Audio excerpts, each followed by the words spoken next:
Hi everyone, Jules here. We're on day 5. Day 5, it's been a lot longer than that, but that's what we're on, day 5. Day 5 in the hospital for me is, I am really haggard. Merle haggard. I am so tired. And you know, just from holding space for Ben and not getting any sleep and you know, just the whole thing of it is time for me to take a break. So I decided I will let Raymond stay overnight, the first night. He, you know, can stay with him. And I'll go home and sleep in my own bed. So I'm looking forward to that. And then Ben's doing better. At least for 30 minutes, he can be clear about where he is, what's going on. But then he sometimes gets confused again. His memory is still very shoddy. And he doesn't remember what happened at all. He doesn't remember it. He was standing in front of the mirror and Graham and I were devastated because he was looking at this scar that's on his neck. And he was like, how did I get that? What the heck is that? You know, so, you know, Graham and I looked at one another like, wow, he really doesn't know what has happened to him. He really doesn't know. So we are managing all of these emotions and everything, and he's sort of carefree, to be honest with you, you know, and he's come up with some idea of why he's in the hospital, but it's not for suicide. So anyway, they have told us, and I'm saying that specifically, they told us, mandated, that Ben will have to get an MRI before he can be involuntarily committed into the psych ward.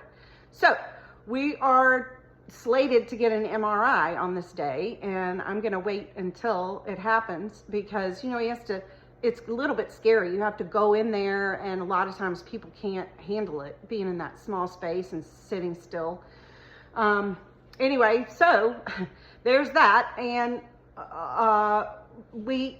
I have advocated for him in so many ways at this point because it's frustrating to see the things that they attend to in their protocols, but then there are other things that are just sort of left off, and every single person there gets the exact same treatment for what is going on. For example, they are not giving him any water, and so I said, please, you know, run a drip or something because he needs water. His body is made of water.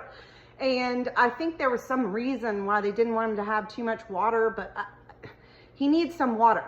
So I advocated for that. They put it up. They didn't want to, but they did anyway. And then they dripped it so slowly that you couldn't, even over 5 hours, you couldn't even really notice that he, you know, it was going down at all, the bag. So they kind of just placated me there. And then I had to advocate for some melatonin because he wasn't able to sleep. He needs rest, you know? Hello? Rest is healing. It's very important. Sorry, I'm a little shaky, it seems like today. Too much coffee. Also, they were giving him a shot in the belly every day to keep him from getting bed sores. Well, he's up and moving around all the time. He doesn't need that. He's not even laying there for any length of time. He's wandering around the room. We're all bored. You know, it's unbelievable. So finally I said, you know, he doesn't need that. Okay, thank you. And I'm trying to be sweet with these people because they really are just doing their job. And I get that. But jeepers, you know, treat individually patients. Treat them as individuals.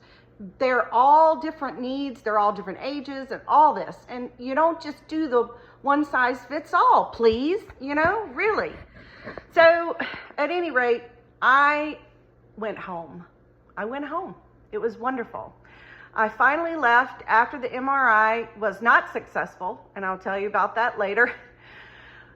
Got home, took a shower, went to feed horses. Now this was tough because that is where he attempted to hang himself. So I went to the barn happily to feed my horses, really because I missed them. and my girlfriend's been taking care of them for 5 days. So I got to the barn, and as soon as I got there and started petting my horses and giving them hugs and everything, I just broke down. I got onto my knees. I mean, I just wailed. I wouldn't call it crying. I would call it wailing. I just yelled out and really let everything go.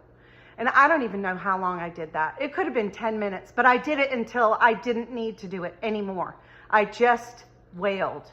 And my horses were there with me, just staring at me, certainly wondering, who's taken our mom away. Anyway, it felt good. I felt better after that. I fed my horses. I brushed them a little bit. I came home. I had a glass of wine. I had another glass of wine, and I went to bed in my bed. And it was lovely, sleeping in my own bed, while still thinking of my son in the hospital. It was a good day, though, ultimately, because I needed that break before I went back the next day. So I'll talk with you about day 6 next time. Thanks so much for kind of sticking with me on this journey, if you are. And I love you all, and I'm wishing you goodness.